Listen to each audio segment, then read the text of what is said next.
Πάμε φίλοι μου να κόψουμε το αλμυρί, να δούμε τι έχουμε κάνει. Ζυμαράκι ωραίο, τυράκι, γαλοπούλα, φανταστικό.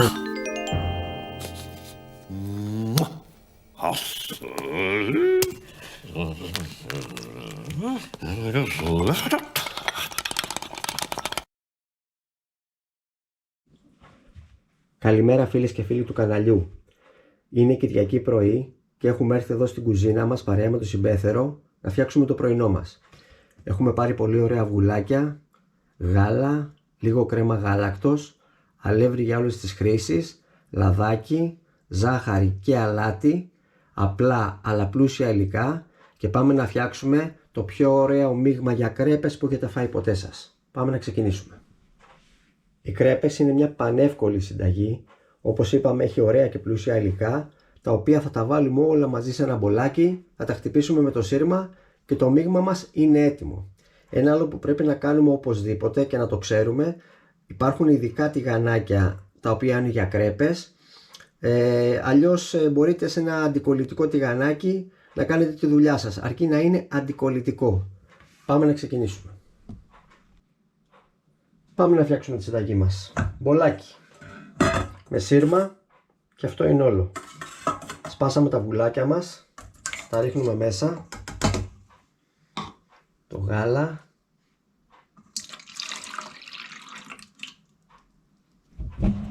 πάμε πιο κοντά, η κρέμα γάλακτος. Κρέμα γάλακτος αν δεν έχετε δεν πειράζει, θα συμπληρώσει την ποσότητά της με γάλα, αλλά μας δίνει μια πάρα πολύ ωραία υφή. Λοιπόν, το λαδάκι μας, σπορέλαιο, ζάχαρη και αλάτι και στο τέλος θα τα κατέψουμε μία, να σπάσουν τα αυγά.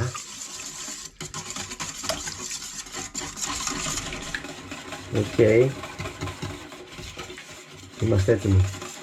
Λοιπόν, και στο τέλος θα βάλουμε το αλεύρι μας. Θα το βάλουμε σε δύο δόσεις. Αυτό που πρέπει να προσέχουμε στις κρέπες είναι να γίνει πολύ ωραίο ανακάτεμα εδώ πέρα με το σύρμα, για να μην μας αφήσει το αλεύρι γορμπαλάκια. Θέλουμε το μείγμα μας να είναι λίο, γιατί είναι πολύ λεπτό και δεν πρέπει να βρούμε καθόλου γορμπαλάκια από αλεύρι.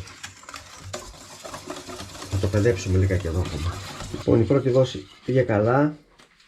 Πάμε και τη δεύτερη δόση και πάμε και αυτό λιγάκι έτσι ωραίο ανακάτεμα, να γίνει λίγο το μείγμα μας. Πιστεύω πως είναι εντάξει, δεν βλέπω κρομπαλάκια. Τώρα εσείς αν έχετε μιξεράκι χειρός και δεν θέλετε να παιδευτείτε, μπορείτε να το βάλετε, είναι πιο εύκολο, αλλά δεν θα σας πάρει πάνω από 2 με 3 λεπτάκια. Λοιπόν, πάμε να ξεκινήσουμε να ζεστάνουμε το τηγανάκι μας.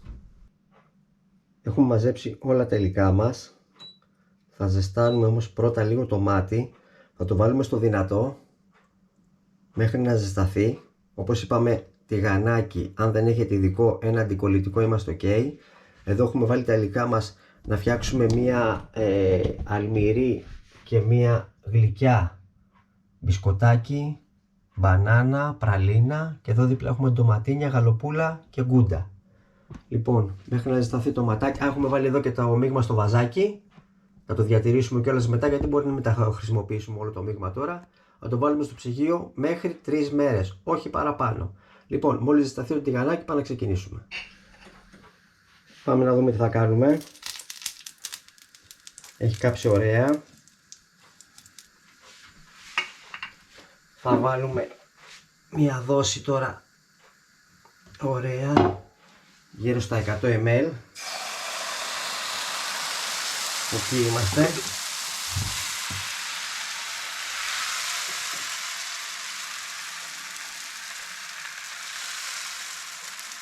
Αυτό είναι. Θα δούμε τώρα σιγά σιγά, θα αλλάξει χρώμα όλο γύρω γύρω και θα αρχίσει να βγάζει φουσκάλες μέσα στη μέση. Ήδη ξεκινήσει και το τηγανάκι μας ήταν έτοιμο. Μόλις είναι έτοιμο, θα το κουνήσουμε και θα ξεκολλήσει μόνη της. Πάμε να το δούμε. Για να δούμε. Να το. Βλέπετε. Μόλις κάψει, ξεκολλάει μόνο του. Χρωματάκι πολύ ωραίο. Γυρίζουμε κατευθείαν. Φανταστική. Με το που τη γυρίσουμε, ξεκινάμε. Τυράκι γύρω γύρω. Αυτό είναι. Γαλοπούλα. Τα υλικά που θα βάλετε είναι δική σας υπόθεση. Είτε γλυκιά είτε αλμυρή. Σημασία έχει η βάση που φτιάξαμε. Είναι φανταστική. Ντοματίνια. Μου αρέσουν εμένα πάρα πολύ. Και πάμε. Για να το δούμε. Ήδη είναι έτοιμο. Τυλίγουμε μία εδώ. Έτσι, γιατί μας ξεχύλισε και το τυράκι. Τυλίγουμε μία εδώ. Έτσι. Και άλλη μία από εδώ. Αυτό είναι. Στο πιατάκι μας. Εδώ. Δεν πειράζει. Έτσι. Και πάμε για την επόμενη. Φανταστική. Πάμε φίλοι μου να κόψουμε τα αλμυρί. Να δούμε τι έχουμε κάνει. Ζυμαράκι ωραίο. Τυράκι, γαλοπούλα. Φανταστικό. Πάρουμε και ένα κομματάκι με το ντοματίνι. Τότε στο συνδυασμό τον είχα φάει μια φορά στην Τίνο και τον έχω καθιερώσει. Όταν φτιάχνω κρέπες είναι μία από τις επιλογές μου. Πολύ καλό. Γευστικό το ζυμάρι μας. Γέμιση μπορείτε να βάλετε ό,τι θέλετε, είτε αλμυρί είτε γλυκιά, αλλά η βάση είναι αυτή, σίγουρη και πετυχημένη. Φίλοι μου, αυτή είναι η συνταγή μας για σήμερα. Ο συμπέθερος μας έφτιαξε μια βάση για κρέπες, είτε για αλμυρί είτε για γλυκιά, η οποία πετυχαίνει πάντα. Πάμε να απολαύσουμε το πρωινό μας. Να είστε όλοι καλά, σας ευχαριστώ που βλέπετε τα βιντεάκια μας και θα τα ξαναπούμε πάλι στην επόμενη συνταγή μας. Γεια σας.